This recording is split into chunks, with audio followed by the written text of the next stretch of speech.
veremos que las tendencias permanecen iguales. El uso de teléfonos móviles se ha incrementado de manera exponencial, pero las tendencias del cáncer cerebral básicamente se han mantenido estables por un largo periodo de tiempo. Y esto es porque estas tendencias o estos estudios son muy importantes, porque son llamados estudios ecológicos. Y es importante que tengamos incluidos a todos en la población que tienen un teléfono móvil, y estas tendencias son bastante válidas.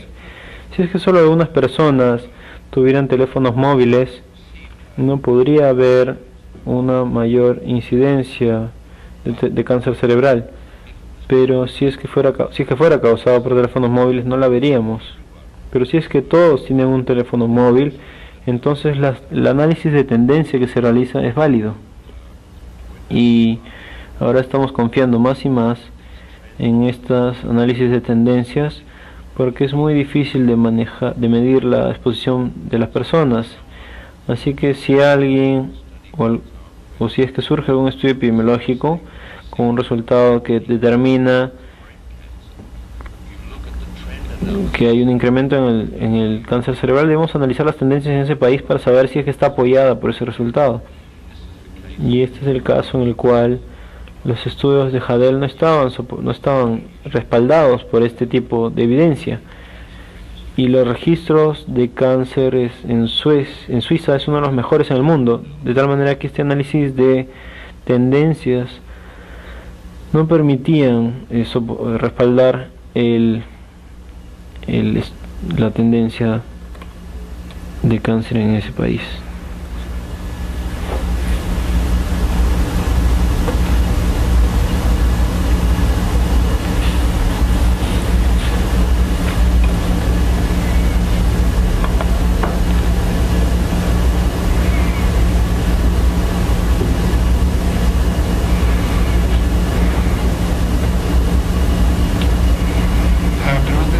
The next question is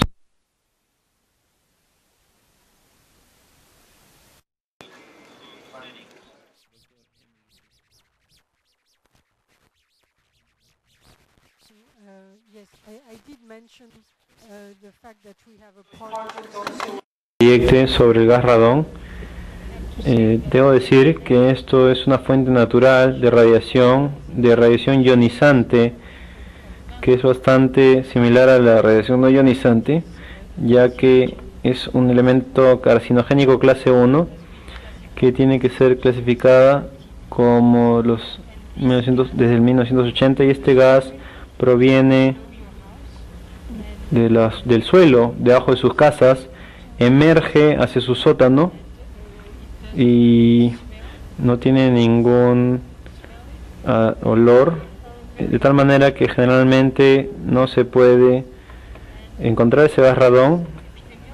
Y los estudios epidemiológicos que fueron analizados a través de metaanálisis alrededor del año 2005 han mostrado un incremento en el cáncer pulmonar.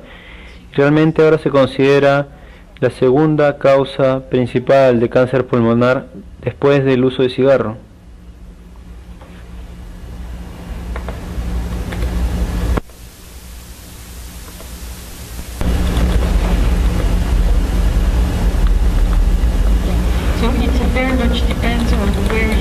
Y eso dependerá de ustedes, de dónde vivan. Existen áreas en el mundo que son el radón es mucho más fuerte o mucho más presente. Por supuesto, si sus ventanas están abiertas y hay una buena ventilación en la casa, esto será una medida muy simple para prevenir la alta exposición al radón.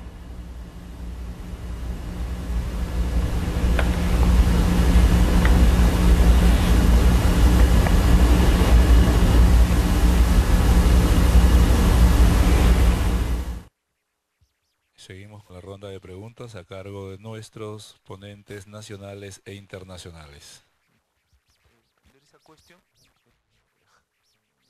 How it is between probably and possibly carcinogenic. But is there a parameter to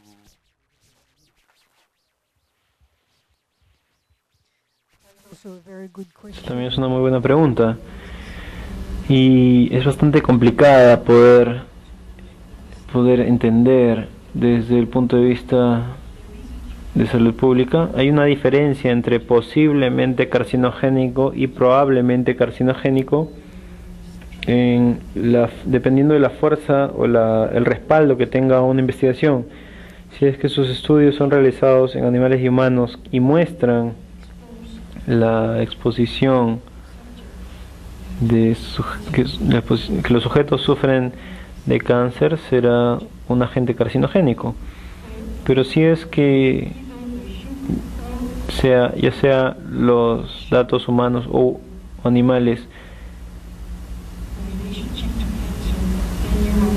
que presenten una relación directa con el cáncer, podrían ser posiblemente carcinogénicos. Ahora, cuando la evidencia está limitada o débil, entonces tenemos una menor nivel de poder estadístico, de tal manera que podemos decir que es posiblemente carcinogénico. Entonces, la categoría más baja, en la cual ambos son los campos de onda de frecuencia y también la radiofrecuencia, han sido clasificados por la Agencia Internacional de Investigación en el Cáncer, pero para el público es difícil de determinar la diferencia, porque probablemente y posiblemente suenan bastante similares.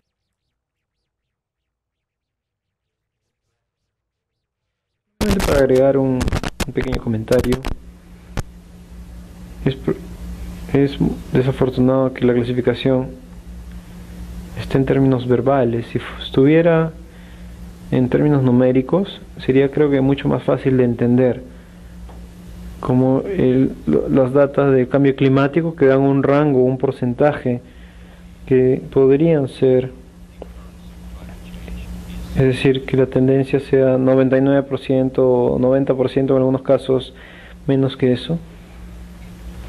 Y si es que vemos la diferencia entre posiblemente y probablemente,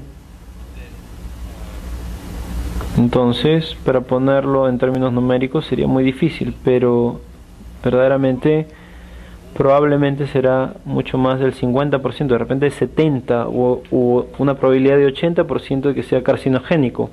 Posiblemente significa que existe una posibilidad que podría ser 5, 10, 20%, pero significativamente menor al 50% de probabilidad. Y el otro problema es que la traducción de lo que esencialmente son términos en inglés a español o francés u otras lenguas podría generar diferencias que no sean tan marcadas entre posiblemente y probablemente, porque en algunos idiomas posible y probable tienen el mismo significado. Entonces, creo personalmente que deberíamos tratar de buscar diferentes terminologías para esta clasificación, debido a que las clasificaciones de carcinogenia se van tornando un mensaje de salud pública y nunca tuvo la intención de ser de esta manera. La IARC empezó este programa realmente como una vigilancia un programa de vigilancia de los elementos posiblemente carcinogénicos, realmente para decir si es que necesitamos más investigación o si es que hay suficiente investigación. De hecho, la categoría 1 dice: no necesitamos más investigación, tenemos suficiente investigación para decir esto es carcinogénico. Probablemente nos dice que tenemos mucha investigación que realmente indica que podría ser carcinogénico y está señalando en esa dirección, pero no hay suficiente evidencia que nos permita estar completamente seguros, pero es probable que sea carcinogénico. Posiblemente carcinogénico significa que tenemos algunas investigaciones, hay investigaciones contrastantes que podrían o no podrían ser. En el balance parece ser que no es, pero existe la posibilidad. Así que esta es una forma de tratar de diferenciar probable y posiblemente. Puede ser que es probable que sea más fácil explicar que la evidencia es débil o insuficiente, o en otros términos. Me parece que debemos ajustar la terminología.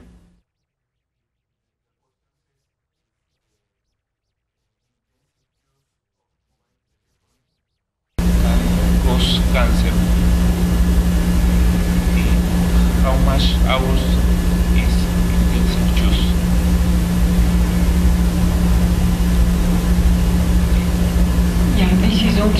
Esto también es una muy buena pregunta, para la cual no tengo una respuesta, porque el estudio de Interphone fue realizado en una población que no se asemeja a la población de hoy en día.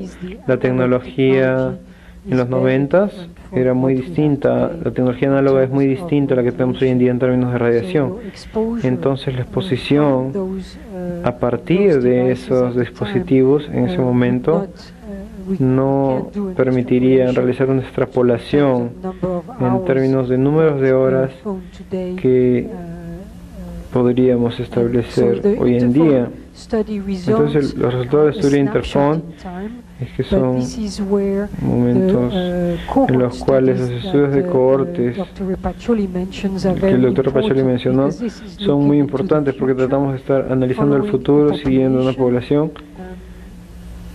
por un número determinado de años, tratando de analizar por el paso del tiempo cuál es la utilidad de los teléfonos móviles, cuántas horas se están utilizando los teléfonos móviles, y acompañando las tendencias en lugar de mirar de manera retrospectiva. Creo que ese tipo de investigación nos permitiría resolver este tipo de preguntas. Sí, los teléfonos móviles y el cáncer han sido casi la pregunta eterna durante los últimos 20 años para determinar esto. Y es tan importante porque si existe un incremento en la incidencia porque todos utilizan teléfonos móviles, podría ser un tema relacionado de la salud pública para poder detectar esto. Ahora, creo que el verdadero problema yace en el hecho de que existe una necesidad de entender los campos electromagnéticos que no son discriminantes. Estos son absorbidos en la cabeza, en ciertos grados, en diferentes órganos del cuerpo. Y la absorción de campos de radiofrecuencia en la piel solamente será de unos cuantos milímetros. Es decir, que la absorción de radiofrecuencia de los órganos críticos tienen que ser muy pequeñas. Una pregunta comparativa sería aquellas personas mujeres que están embarazadas, si es que yo uso un teléfono, podrían preguntar, ¿será que si utilizo un teléfono móvil mi feto sufrirá un efecto?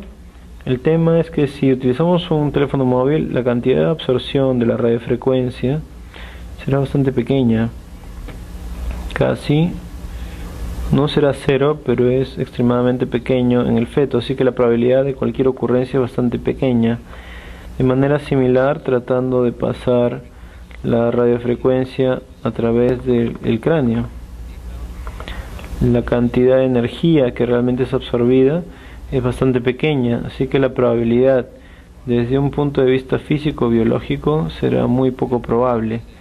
Y como mencioné, los estudios epidemiológicos estarán en los límites de detección para determinar si es que existe un efecto o no. Y como físico, como biólogo, creo que la cantidad de energía que es absorbida dentro de estos órganos críticos es muy baja para ser capaces de predecir cualquier efecto como el cáncer en estos órganos. What would you say about hypersensitive persons?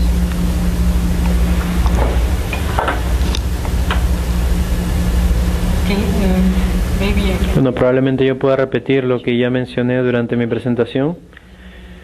En ese número de estudios que fueron realizados con respecto a la hipersensibilidad, tomando a personas voluntarias que sostenían que eran hipersensibles y se ocultó la exposición, es decir, se expuso o no a campos de radiofrecuencia y determinamos si es que realmente ellos podían detectar el hecho de que estén siendo expuestos a los campos. Hasta el día de hoy ellos no han sido capaces de detectar si es que estaban expuestos a un campo electromagnético o no. Lo que hemos visto, sin embargo, es que existe el hecho de que parece que estuvieran preocupados acerca de los campos, y esta preocupación podría ser el factor desencadenante de los síntomas que ellos presentan. Es decir, los síntomas son reales, pero la correlación con la causa electromagnética no ha sido demostrada.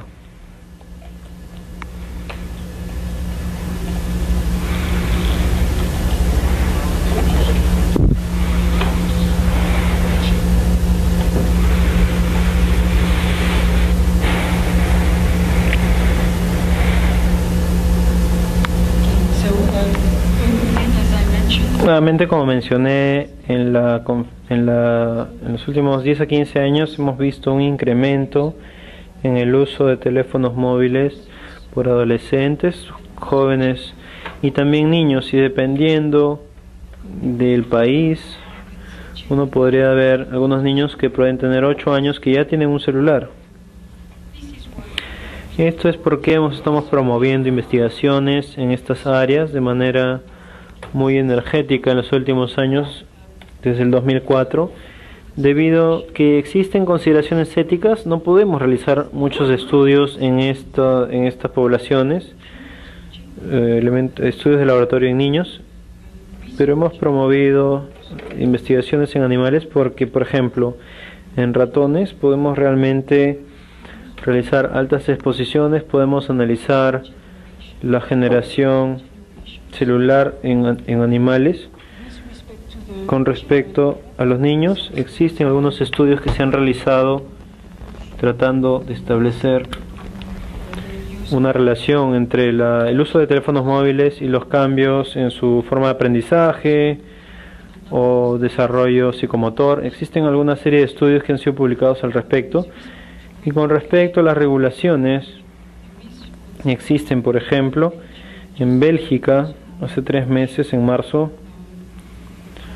el país presentó una nueva regulación en la cual no se permitía la publicidad de niños con teléfonos móviles o que hayan teléfonos móviles diseñados para niños, de tal manera que no permiten la promoción de ese tipo de celulares para niños. En algunos lugares, como ustedes sabrán, los niños no se les permite utilizar celulares en las escuelas, pero esto no se debe a razones de salud, sino a otros factores. Me gustaría ver esto desde una perspectiva distinta. La evidencia hasta el momento de los estudios epidemiológicos han analizado a niños, no han encontrado ningún incremento en la incidencia de ningún efecto en la salud de los niños que utilizan teléfonos móviles, o no ha sido establecido por lo menos. Ahora, en la vida debemos también analizar todo lo que hacemos, que todo lo que hacemos tendrá algún tipo de riesgo. Conducir un auto es un riesgo. Si uno maneja rápido, uno va a incrementar su riesgo. Pero el uso de un teléfono móvil, el uso de un celular, es tan beneficioso, y particularmente si es que los niños se meten en problemas, si es que se pierden, pueden llamar a la casa y puede ser una medida que les salve la vida. Se dice que los teléfonos celulares salvan cada día 1000 vidas alrededor del mundo. Entonces los beneficios probablemente serán mucho mayores que los riesgos. Es como las radiografías.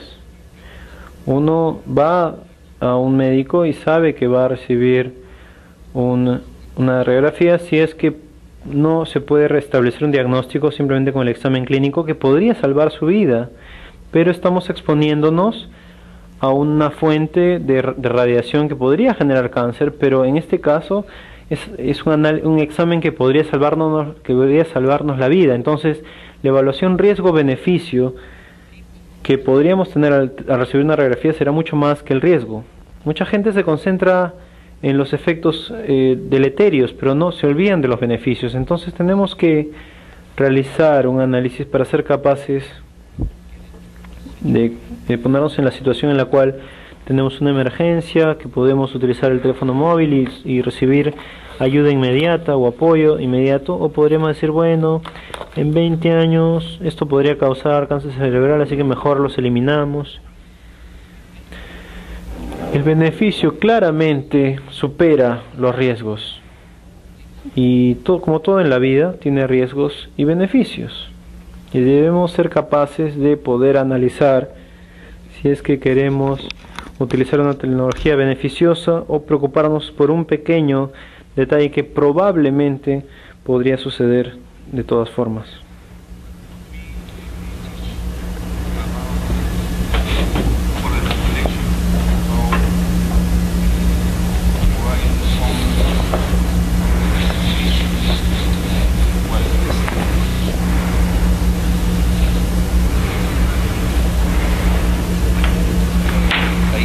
Sé que las estaciones base son un gran problema, y la OMS ha emitido una hoja de datos que está disponible en español sobre las estaciones base y atraviesan los diferentes aspectos por los cuales la gente se ha preocupado durante muchos años.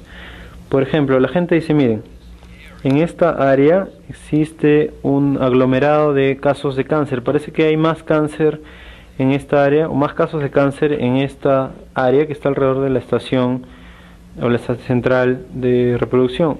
Ahora, en la población general, el cáncer no se esparce de manera equitativa.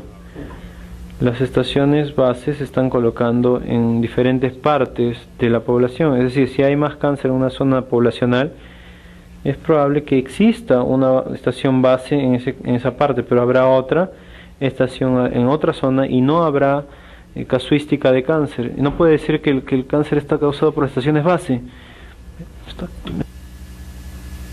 Emily ya mencionó que los campos que están produciéndose por las estaciones base son tan bajas que es 1000 veces menores que los teléfonos celulares en sí.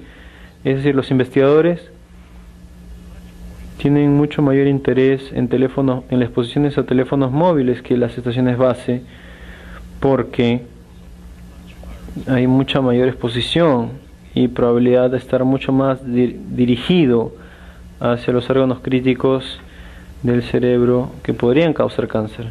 Entonces los estudios en las estaciones bases han estado relacionados a esta casuística, pero hay tanta dificultad porque hay señales de radio y televisión y otras señales que pueden producirse en nuestro medio ambiente que podrían ser mucho más fuertes y a diferentes frecuencias, así que será muy difícil decir cuánto de esta exposición se obtiene en una estación base.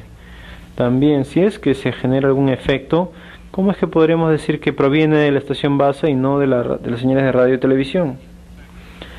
El otro hecho es que la radio y la televisión se propagan en el medio ambiente a frecuencias más bajas. Las frecuencias más bajas, entonces, las frecuencias son tales que el cuerpo absorbe menores frecuencias mucho más que las frecuencias altas. Entonces, en promedio, ustedes absorberán 5 veces más señales provenientes de una estación de radio y televisión que de una estación de un teléfono celular. Entonces, ¿por qué nadie se queja de la radio y la televisión? En realidad estamos absorbiendo más campos de radiofrecuencia de la radio y la televisión de la que uno podría absorber por estaciones base de telefonía móvil. Creo que la verdadera preocupación se basa en que las estaciones bases están en todos lados y uno las puede ver, pero no vemos antenas de radio y televisión pero son antenas muy poderosas y son colocadas a mayor distancia.